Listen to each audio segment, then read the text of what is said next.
Welcome. Sangeeta Bhalsingh या माझ्या YouTube चॅनलवर तुम्हा सर्वांचे हार्दिक स्वागत. आपण बोर्ड प्रश्नपत्रिका सोडवत आहोत. विषय आहे जॉग्राफी म्हणजे भूगोल. 39 हा या विषयाचा कोड नंबर आहे आणि ही प्रश्नपत्रिका आहे 15 मार्च 2024 रोजी झालेली ही परीक्षा. सीट नंबर टाकण्यासाठी तुम्हाला इथे जागा दिलेली असते. इथे दिनांक दिलेली आहे पहा 15 मार्च 2024. 3 तासाचा वेळ आहे उत्तरपत्रिका लेखनासाठी.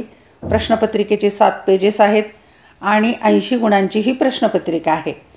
भूगोल किंवा जॉग्राफी हा विषय इयत्ता 12वी कला आणि विज्ञान या दोनही शाखांना हा विषय आहे. 2024ची ही प्रश्नपत्रिका आपण सोडवत आहोत. मी या चॅनलवर 2021 पासूनच्या म्हणजे हा अभ्यासक्रम सुरू झाला तेव्हापासूनच्या सर्व प्रश्नपत्रिका उत्तरासहित पोस्ट केलेल्या आहेत. त्या पाहायच्या असतील तर या चॅनलची प्लेलिस्ट नक्की पहा. चला आपण प्रश्नपत्रिका सोडवूया. इयत्ता 12वी भूगोल. प्रश्नपत्रिकेमध्ये तुम्हाला सूचना दिलेल्या असतात, वाचून फॉलो करायच्या. 1. सर्व प्रश्न सोडविणे आवश्यक आहे. 2. प्रश्नांची उत्तरे लिहिताना आवश्यक ते योग्य आकृत्या किंवा आलेख काढावे. 3. रंगीत पेन्सिलचा वापर करण्यास परवानगी आहे. 4. नकाशा स्टेन्सिलचा वापर करण्यास परवानगी आहे. 5. उजवीकडील अंक पूर्ण गुण दर्शवतात. 6. नकाशा पुरवणी मूळ उत्तरपत्रिकेस जोडावी.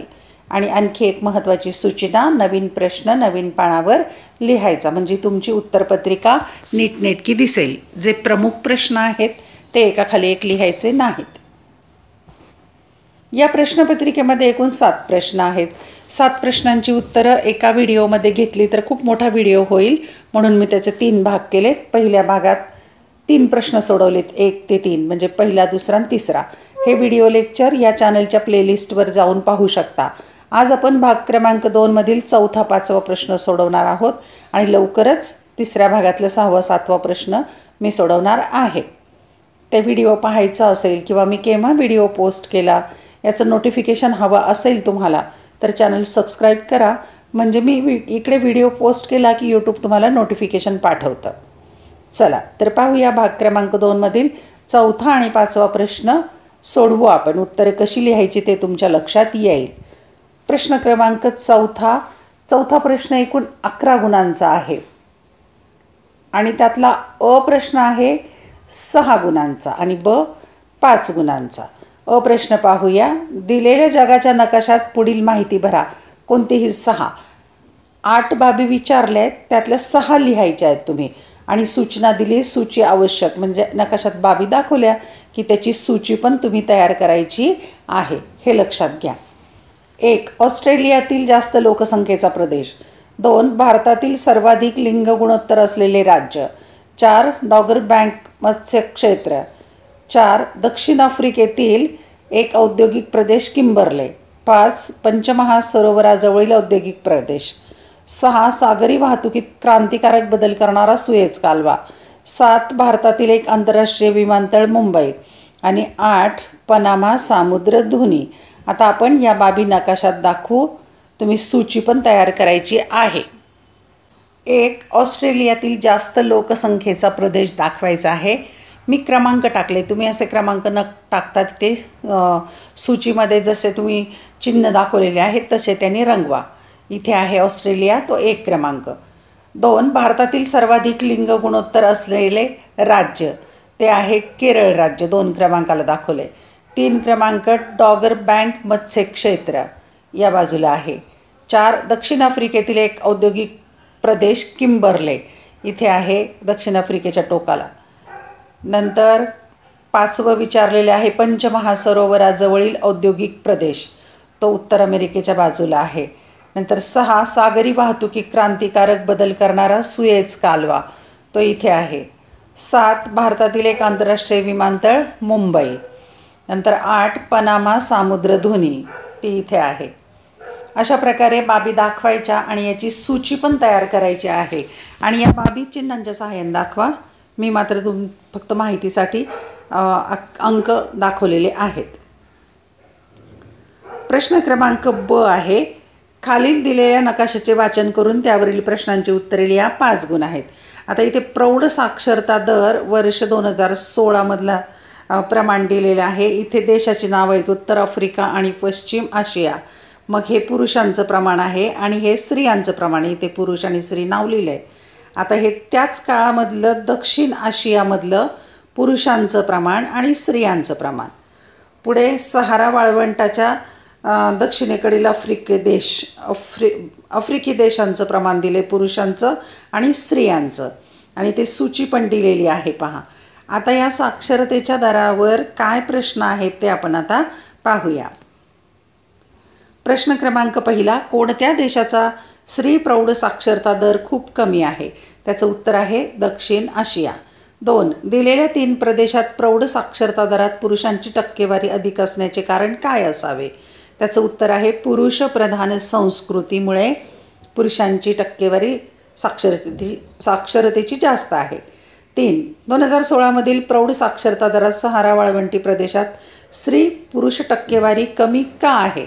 त्याचं कारण आहे विकासाचा अभाव. सहारा वाळवंटी प्रदेश आहे.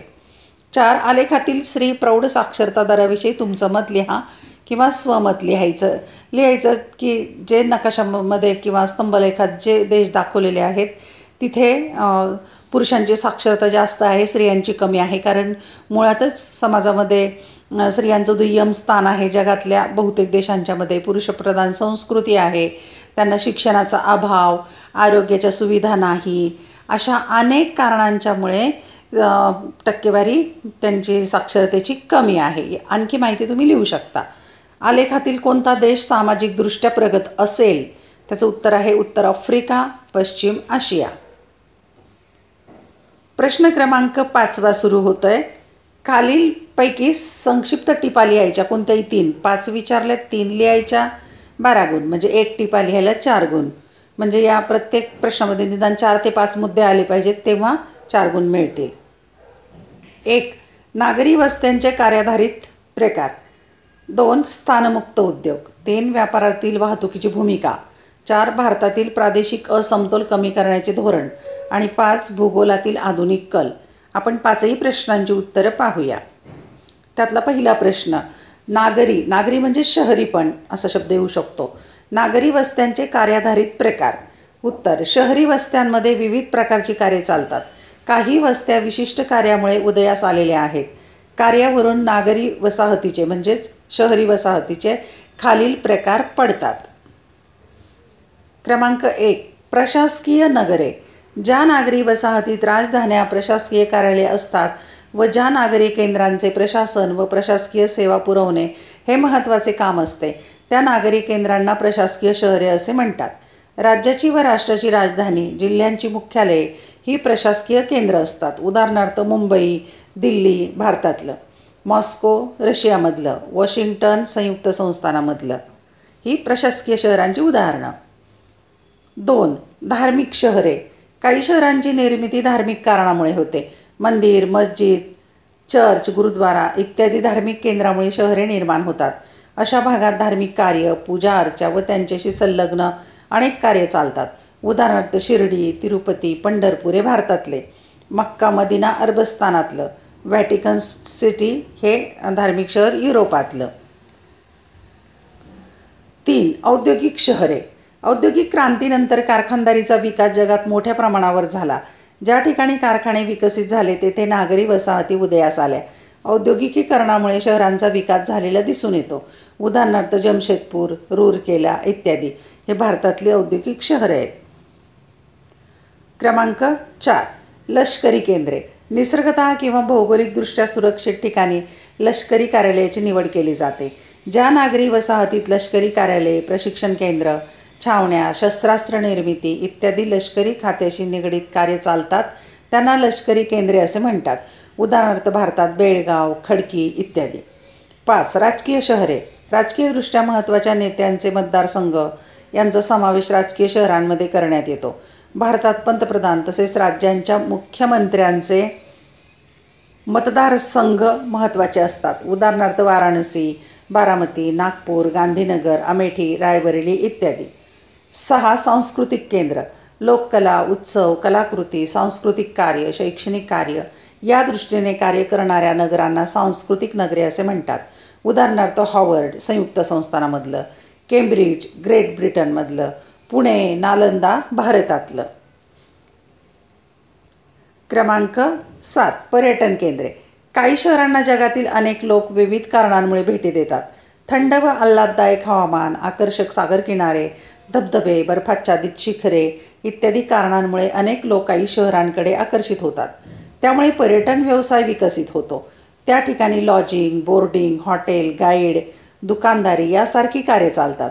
उदाहरणार्थ महाबळेश्वर, माथेरान, शिमला, श्रीनगर भारतातली ही शहरं आहे. पॅरिस फ्रान्समधलं, लंडन ग्रेट ब्रिटनमधलं इत्यादी. आता यापैकी ते तुम्ही 4 ते 5 मुद्दे लिहू शकता. मी सगळे मुद्दे घेतलेले आहेत अभ्यासाला. 8 वाहतूक केंद्रे. काही शहरांना वाहतुकीच्या दृष्टिकोनातून महत्त्व प्राप्त झालेले असते. किंबहुना काही शहरांची स्थापना व विकास हा वाहतुकीमुळेच झालेला असतो. उदाहरणार्थ बंदरे, रेल्वे जंक्शन, हवाई स्थानके, अनेक महत्त्वाच्या रस्त्यांवरील शहरे इत्यादी. उदाहरणार्थ मुंबई, चेन्नई, कोलकाता भारतातलं, शांघाय चीन इत्यादी. टिपा लिहा. क्रमांक 2 स्थानमुक्त उद्योग. उत्तर: उद्योगाच्या स्थानिकीकरणावर कच्च्या मालाची उपलब्धता आणि त्याचे स्वरूप, पक्क्या मालाचे स्वरूप आणि बाजारपेठेचे सानिध्य, हवामान, पाण्याची उपलब्धता यासारखे प्राकृतिक घटक, भांडवल, तंत्रज्ञान, कुशल मनुष्यबळ यासारखे आर्थिक घटक आणि शासनाचे प्रोत्साहनपर शासकीय धोरण हे घटक परिणाम करतात. त्यामुळेच बहुतांशी प्रत्येक उद्योग त्याचे स्थानिकीकरण हे कुठल्या तरी विशिष्ट कारणाशी निगडित असते. थोडक्यात बहुतांश उद्योग हे अनुकूल स्थानाच्या शोधात असतात, म्हणजे स्थान निवडीचे स्वातंत्र्य त्यांना नसते. उदाहरणार्थ लोह पोलाद उद्योग हा खाणींच्या प्रदेशाजवळच आढळतो, तर साखर उद्योग हा ऊस उत्पादन क्षेत्राजवळच आढळतो. आधुनिक तंत्रज्ञानामुळे काही उद्योगांना मात्र स्थान निवडीचे स्वातंत्र्य असते. अशा उद्योगांना स्थानमुक्त उद्योग असे म्हणतात. काही प्रमाणात कच्च्या मालाच्या स्वरूपावरही स्थानमुक्त उद्योग ठरतात. कापूस या कच्च्या मालावर अवलंबून असलेला वस्त्र उद्योग हा एका अर्थी स्थानमुक्त उद्योग आहे. याला कारण कापसाचे वजन आणि त्यापासून निर्माण होणाऱ्या वस्त्रांचे वजन यात फारसा फरक पडत नाही. त्यामुळे हा उद्योग आता जगभरात कुठेही स्थापित करता येऊ शकतो. या उद्योगाला लागणारे दमट हवामान आता तंत्रज्ञानाच्या आधारे कृत्रिमरित्याही तयार करता येते. अशाच प्रकारे या उद्योगातून तयार होणारा पक्का माल हा खूप मूल्यवान किंवा आधुनिक तंत्रज्ञानाशी निगडित असतो. असे उद्योगही स्थानमुक्त उद्योग असतात आणि ते कुठेही बसवता येतात. उदाहरणार्थ हिऱ्यांना पैलू पाडणे, जड जवाहिराचे दागिने तयार करणे, माहिती तंत्रज्ञान संदर्भात विविध वस्तूंचे उत्पादन आणि जुळवणी करणे हे सर्व स्थानमुक्त उद्योग आहेत. टिपा लिहा. क्रमांक 3 व्यापारातील वाहतुकीची भूमिका. एखाद्या विशिष्ट प्रदेशात तयार होणाऱ्या मालाचा ज्या भागात त्या मालाची आवश्यकता असते त्या भागांना वेळेवर पुरवठा करणे हे वाहतूक व्यवस्थेचे उद्दिष्ट असते. त्यामुळे मालाची काल उपयोगिता वाढते. वाहतूक व्यवस्थेमुळे कच्च्या व पक्क्या मालाची वाहतूक सुलभ होऊन अंतर्गत व आंतरराष्ट्रीय व्यापाराचा विकास होतो. वाहतुकीचे मार्ग हे व्यापार व उद्योगधंद्याच्या विकासासाठी अत्यंत आवश्यक आहेत. वाहतुकीच्या मार्गाने विविध उद्योगधंद्यांना लागणारा कच्चा माल, मजूर आणि यंत्रसामग्री यांचा पुरवठा करता येतो. तसेच तयार झालेला पक्का माल बाजारपेठेत आणि ग्राहकांपर्यंत पोचविता येतो. ग्राहकाला पाहिजे ती वस्तू आणि माल पाहिजे त्या वेळेला पाहिजे त्या ठिकाणी पोचते करणे, अर्थात मालाची अथवा वस्तूची स्थल व काल उपयोगिता वाढविणे अथवा ती प्राप्त करून देणे वाहतुकीमुळे शक्य होते. लोकांचे व मालाचे वितरण करताना तांत्रिक बदल स्वीकारून वितरणाला गती, कार्यक्षमता आणि सुरक्षितता प्राप्त करून देणे वाहतुकीमुळे शक्य होते. टिपा लिहा. क्रमांक 4 प्रादेशिक असंतुलन कमी करण्याचे धोरण. उत्तर: प्रादेशिक विकास ही संकल्पना जरी भौगोलिक घटकांवर प्रामुख्याने अवलंबून असली तरी अंतिमतः ती लोकांशी आणि लोकांच्या राहणीमानाशीच जास्त निगडीत आहे. त्यामुळे प्राकृतिक घटकांमुळे जर एखाद्या प्रदेशाचा विकास असंतुलित झाला तरी शेवटी लोककल्याणासाठी आणि लोकांच्या भल्यासाठी हा असमतोल दूर करणे गरजेचे असते. लोककल्याणकारी राज्यव्यवस्थेत विकासातील समतोल साधणे अत्यंत महत्त्वाचे असते. असमतोल दूर करण्याच्या धोरणात पुढील प्रमुख बाबींचा समावेश होतो. असमतोल दूर करण्याच्या धोरणात पुढील बाबींचा समावेश होतो. 1. अविकसित प्रदेश शोधणे. 2. हे प्रदेश शोधण्यासाठी निश्चित निकष ठरवणे. 3. हे प्रदेश अविकसित राहण्यामागची कारणे शोधणे. 4. निकषानुसार प्रादेशिक असमतोल कमी करण्यासाठी निधी किंवा अनुदान मंजूर करणे. 5. ज्या विभागांमध्ये तातडीने गुंतवणुकीची आवश्यकता आहे असे विभाग ठरवणे. उदाहरणार्थ रस्ते, शाळा, सिंचन उद्योग, गृहबांधणी, आरोग्य इत्यादी. 6. अशा विभागांमध्ये विभागनिहाय गुंतवणूक करणे आणि त्याचा वेळोवेळी आढावा घेणे. 7. आदिवासी प्रदेश, पर्वतीय प्रदेश, दुष्काळी आणि अवर्षणग्रस्त प्रदेश, नैसर्गिक आपत्तीने त्रस्त प्रदेश यासारख्या प्रदेशांमध्ये विशेष अनुदान निधी मंजूर करणे. 8. सार्वजनिक आणि पायाभूत सेवा सुविधा पुरवण्याच्या दृष्टीने विशेष अग्रक्रम ठरवणे. 9.